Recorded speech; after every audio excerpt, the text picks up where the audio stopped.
Bismillahirrahmanirrahim. Assalamualaikum warahmatullahi wabarakatuh. Perkenalkan, nama saya Salviani dari Prodi Ekonomi Syariah 6C.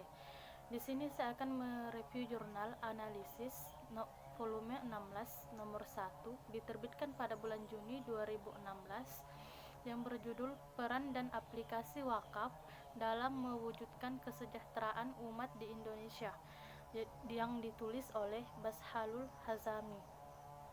Penelitian ini berkaitan dengan potensi wakaf yang dapat dijadikan sumber pemberdayaan umat.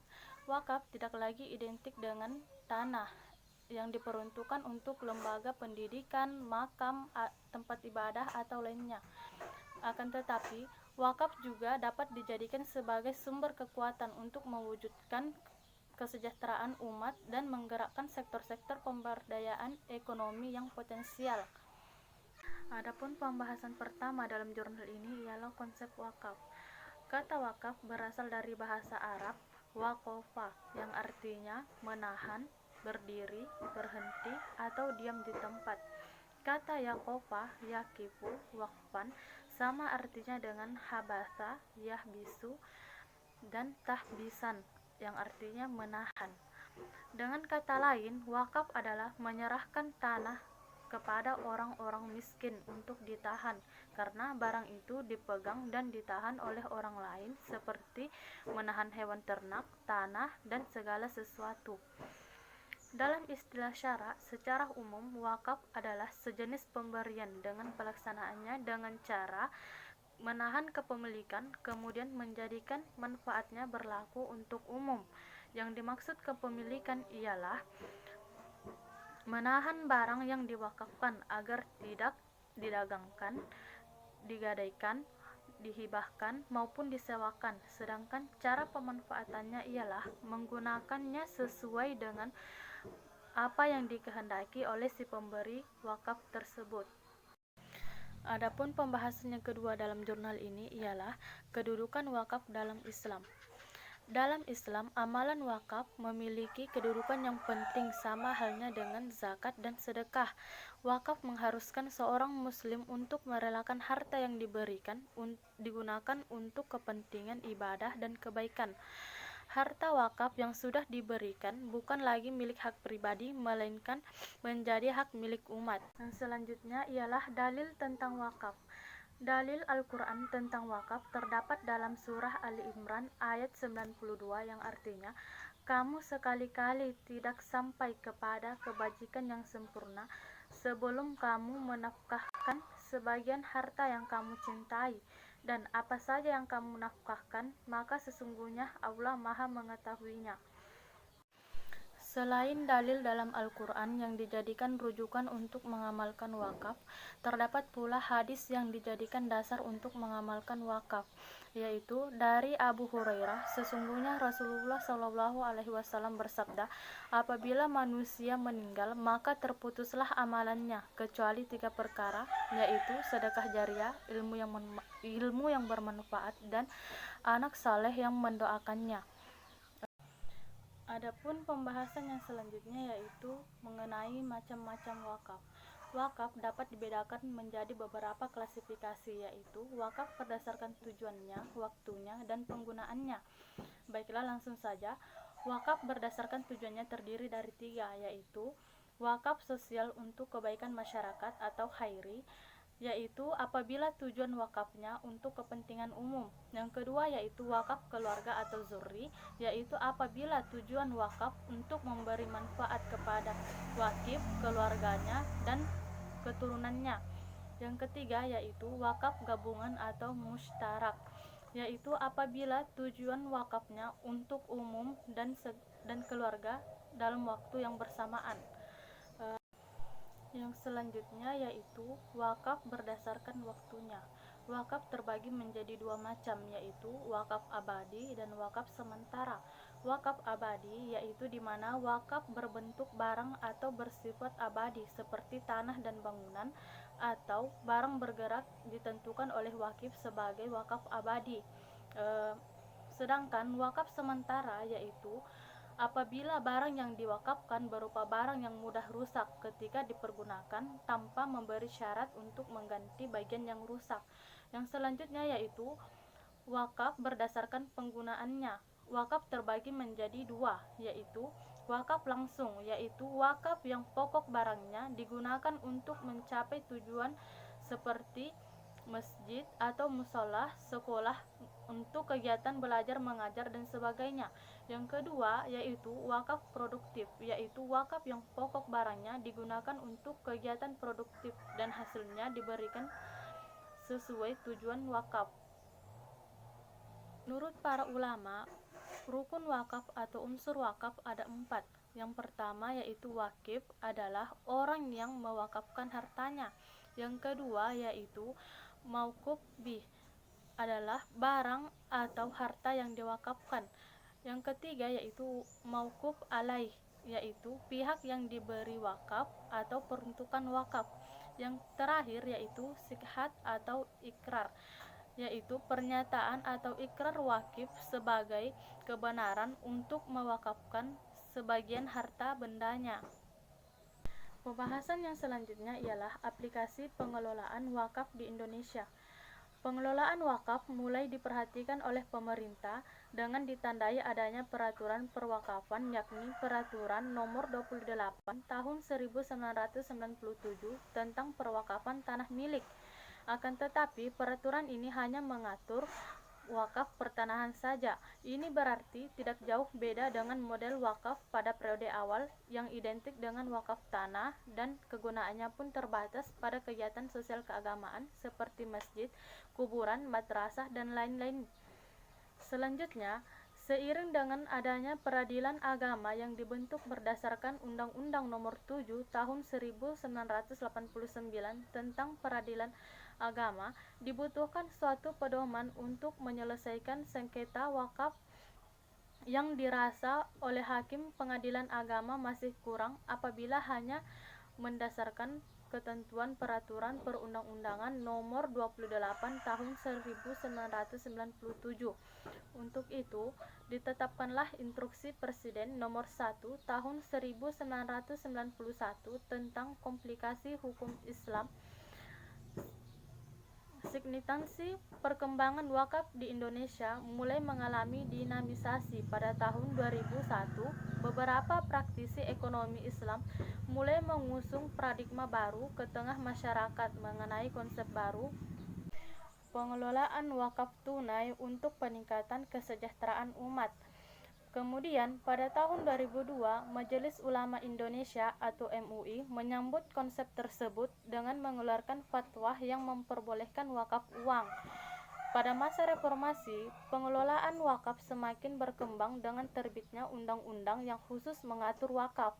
Peraturan perwakafan tersebut yaitu Undang-Undang Nomor 41 Tahun 2004 tentang wakaf dan Peraturan Pemerintah Nomor 42 Tahun 2006 tentang pelaksanaan Undang-Undang Nomor 41 2004 tentang wakaf. Hadirnya Undang-Undang Nomor 41 2004 tentang wakaf memberikan pijakan hukum yang pasti, kepercayaan publik, serta perlindungan terhadap aset wakaf. Pembahasan yang selanjutnya ialah potensi wakaf di Indonesia. Menurut data Departemen Agama tahun 1987, luas tanah wakaf yang dipakai untuk bangunan masjid berjumlah 65.655 lokasi atau sekitar 30,94% dari jumlah total wakaf dengan luas 84.699.935 meter, dan musolah berjumlah 79.594 lokasi atau sekitar 37,55% dari jumlah total tanah wakaf dengan luas 35.060.094 meter. Sedangkan wakaf untuk pemberdayaan ekonomi masyarakat kurang populer, bahkan cenderung ada anggapan bahwa wakaf dalam bidang non-masjid dan musola dinilai kurang kebaikannya. Hal ini bisa dilihat dari data penggunaan tanah wakaf. Berdasarkan penelitian dilakukan Suhadi, dari 426 orang responden sebanyak 287 atau 67,4% menjawab tanah wakaf yang dikelola bukan untuk dimanfaatkan untuk usaha produktif, sedangkan tanah yang dikelola secara produktif hanya sekitar 32,6%. Digunakan untuk perkebunan hanya sekitar 61,17%. Sawah hanya sekitar 9,4%, dan tambak ikan hanya sebesar 8,25%, dan ladang 7,7%, dan lain-lainnya yaitu hanya sekitar 5,7%. Sedangkan menurut Mustafa Nasution menjelaskan tentang potensi wakaf di Indonesia, dengan jumlah umat muslim yang dermawan diperkirakan sekitar 10 juta jiwa dengan rata-rata penghasilan Rp500.000 hingga 10 juta per bulan, maka paling tidak terkumpul dana sekitar 3 triliun per tahun dari tanah wakaf. Sedangkan menurut Khalil Nafis, jika 20 juta umat Islam Indonesia mau mengumpulkan wakaf uang senilai Rp100.000 setiap bulan, maka dana yang terkumpul berjumlah 24 triliun setiap tahun. Jika 50 juta orang yang berwakaf, maka setiap tahun akan terkumpul dana wakaf sebesar 60 triliun. Jika saja terdapat 1 juta umat muslim yang mewakafkan dananya sebesar 100.000 per bulan, maka akan diperoleh pengumpulan dana wakaf sebesar 100 miliar setiap bulannya atau 1,2 triliun per tahun. Pembahasan yang terakhir dalam jurnal ini yaitu peran wakaf dalam mewujudkan kesejahteraan umat. Zakat dan wakaf merupakan nilai instrumental sistem ekonomi Islam. Kedua instrumen ini merupakan sarana yang sangat erat hubungannya dengan kepemilikan. Di samping itu, kepemilikan selain menjadi dasar sistem ekonomi Islam, ia juga menyangkut hubungan manusia dengan benda, harta, atau kekayaan yang dimilikinya, yaitu mulai dari bagaimana cara memperolehnya, fungsi hak kepemilikan, dan cara memanfaatkannya. Dalam Islam, wakaf merupakan doktrin agama, sedangkan dalam perekonomian, perwakafan merupakan sarana yang signifikan dalam mewujudkan kesejahteraan. Dengan demikian, kehidupan ekonomi dalam Islam merupakan bagian terpenting dari ibadah. Wakaf menjadi solusi bagi perkembangan harta produktif di tengah-tengah masyarakat dan solusi dari kerakusan pribadi dan kesewenang-wenangan pemerintah secara bersamaan. Wakaf secara khusus dapat membantu kegiatan masyarakat umum sebagai bentuk kepedulian terhadap umat dari generasi yang akan datang. Kegiatan sosial ini dianjurkan dalam syariat Islam sebagai kebutuhan manusia, bukan saja terbatas pada kaum muslimin, tetapi juga bagi kaum non-muslim.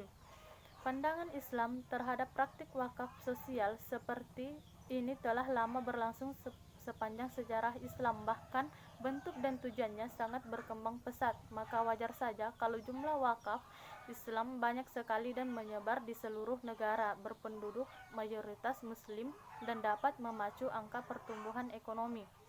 Menurut data Kementerian Koperasi dan Usaha Kecil Menengah, puluhan juta UKM saat ini mewakili lebih dari 90% bisnis di Indonesia dan memberikan kontribusi sebesar 57% pada produk domestik bruto atau PDB Indonesia. UKM memiliki ketangguhan yang luar biasa dan tidak terpengaruh pada krisis ekonomi yang terjadi pada tahun 1997 dan krisis ekonomi pada tahun 2008. UKM memiliki peran penting dan pertumbuhan ekonomi di Indonesia dan pemerintah berkomitmen untuk terus mendukung UKM. Posisi dan ekstensi UKM akan lebih kuat jika dipapang oleh pembiayaan yang bersumber dari wakaf uang. Adapun kesimpulan yang dapat diambil dari jurnal ini ialah pengelolaan wakaf dewasa ini harus diperluas pemanfaatannya. Pemanfaatan wakaf yang lebih dominan untuk pembangunan sekolah dan tempat ibadah harus didorong juga agar menyentuh pada pembangunan sektor usaha yang produktif agar benefit yang dihasilkan menjadi lebih besar. Hasil dari usaha pemberdayaan umat secara produktif dapat digunakan untuk pengembangan pendidikan, sarana kesehatan, dakwah, kegiatan sosial, serta untuk memperkuat perekonomian dan kesejahteraan umat.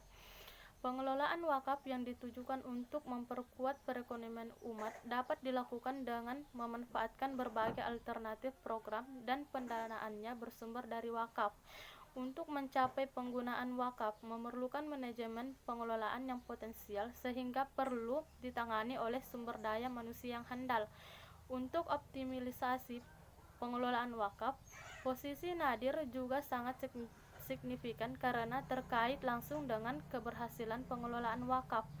Pengelolaan wakaf harus dimiliki manajemen pengelolaan yang baik agar potensinya dapat dikembangkan untuk kesejahteraan umat.